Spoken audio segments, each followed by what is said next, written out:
Many people have had some sort of paranormal experience, sometimes good, sometimes evil. But what if that experience was connected with the devil himself?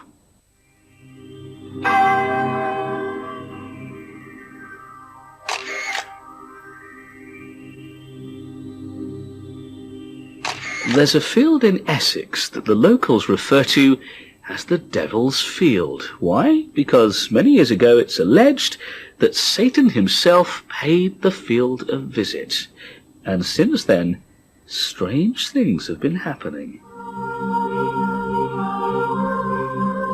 The legend of Moat Field started round about 1100, when the local knight decided to build himself a new hall, and he was going to call it Barn Hall. He started work on it, and after several days of building work, he got it up to a fair height. The next morning he would come in and found it all been pulled down. This happened night after night after night.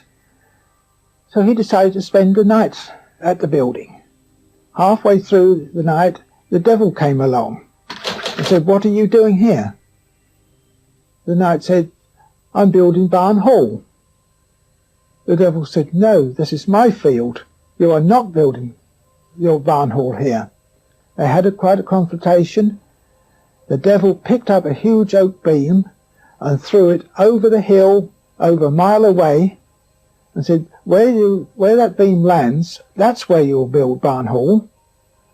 The knight said, "No, I'm going to build it here."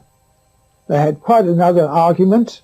Eventually, the devil repeated, "Wherever this beam lands, that's where you will build Barn Hall."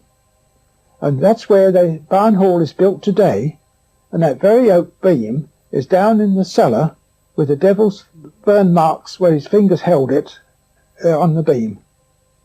And that started the legend of what is now sometimes called the Devil's Field or Moat Field. Well, coming up to the 1980s, where the devil and the knight had their confrontation was all overgrown with cornfields. It had been a very, very bad summer.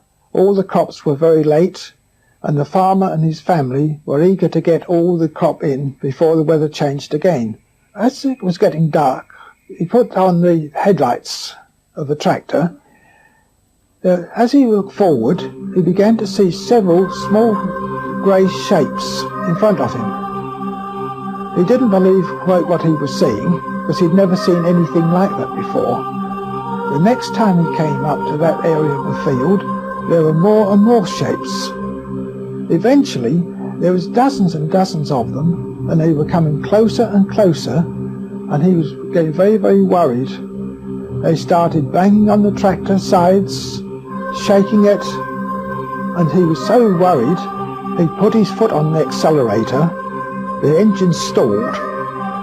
He was so panicky, he tried his ignition key, kept turning the key several times. There wasn't a bit of life coming from the engine. Eventually, it started. He turned the tractor round, went across the field he'd already ploughed up as fast as he could, dragging the plough behind him, and got to the gate. He turned into the road until he got into the farmyard.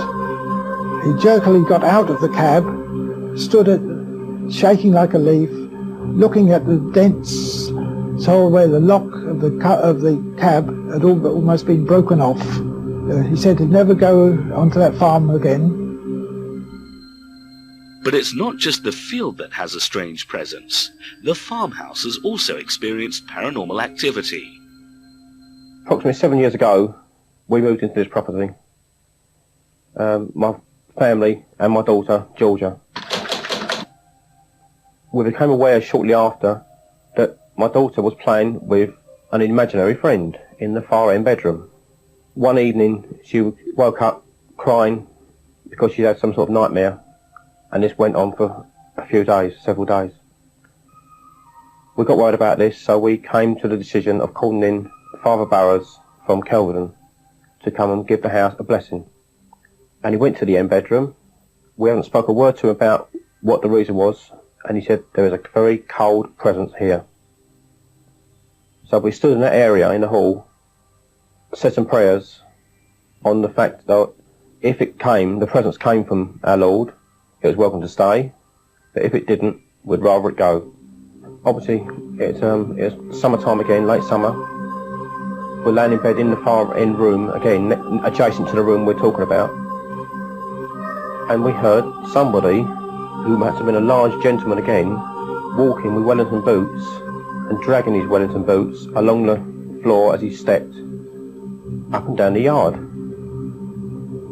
I immediately leapt out of bed and went out to find out who was on our farm. Nobody was out there. On approaching several of the neighbours, elderly neighbours, we come to the understanding that a gentleman who farmed a farm now, local to us, his parents knew of the farm herdsman for this farm, Payne's Farm. And he said he always used to say to him, I can't sleep. I've always got to go out and worry about my cows. And that's what we believe is the figure who's walking up and down, still checking on his stock. So, does Terry believe that his experiences may be connected to the story of the devil? No, I would believe they're actually separate, because there's nothing like the devil here. Just like general farmhands of years ago who do all these various items that carry on in this place.